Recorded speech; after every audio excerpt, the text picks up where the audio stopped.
Hello and welcome to another video. Today there is one thing and one thing only that I want to talk about.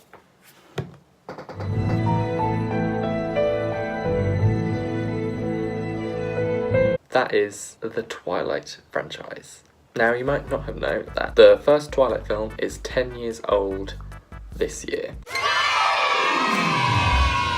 Recently I went and rewatched all of them from start to finish and it was bloody good. I know at the time, good old 2008, people slagged it off, said it was rubbish, it wasn't very good, and I wanted to know why.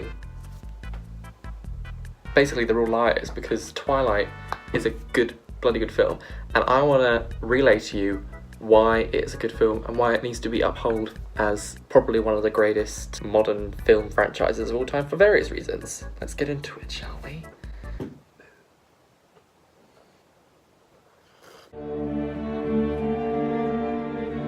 First up, I want to talk about Stephenie Meyer and her role in reinventing the vampire genre. The vampire as a creature isn't very old. Its first appearance in modern day was in the 19th century Bram Stoker's Dracula. That's the first modern vampire. And throughout its progression into modern day, there's not really changed from that. There's like the 20th century Nosferatu, there's kind of Dracula respawn, so it doesn't really change until Stephenie Meyer comes along.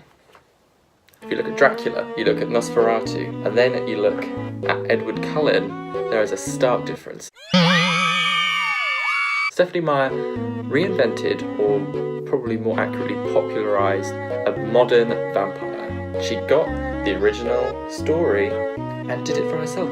How crazy is that? She did it kind of with werewolves as well, but werewolves have been popular throughout the 20th century. There's like Teen Wolf, there's American Werewolf in London, lots of things. But with the vampire, nail on the head. The sex appeal of the vampires, she tapped into that. The magic of the vampires tapped into that. And people don't look at that. People don't look about how actually incredibly talented you have to be, or I suppose more creative, to look at a well-established model of what a vampire is and completely reinvent it. I think that deserves a point. Let's move on to number 2, the soundtrack. I don't think anyone in this universe understands how much this Twilight soundtrack absolutely slaps. It goes off to the next dimension. Paramore is on it. That track is unmatched. Muse is on it. Supermassive Black Hole. That was 2008's absolute go-to for whatever. Linkin Park's on it. Bella's theme's on it. The orchestral pieces of music. That first opening shot. In terms of soundtrack to this 2008 Twilight film, it is outstanding. Thirdly, I think Twilight has probably some of the best dialogue, because it is awfully splendid. I'm gonna now perform a little reenactment of one of my favourite scenes in Twilight. Take it away.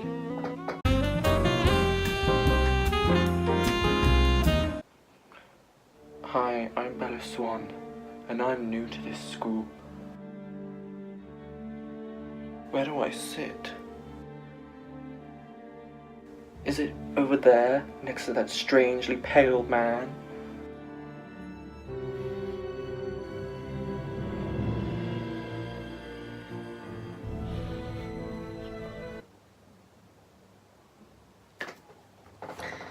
Just the mere fact that Edward Cullen / Robert Pattinson is like, you don't taste that?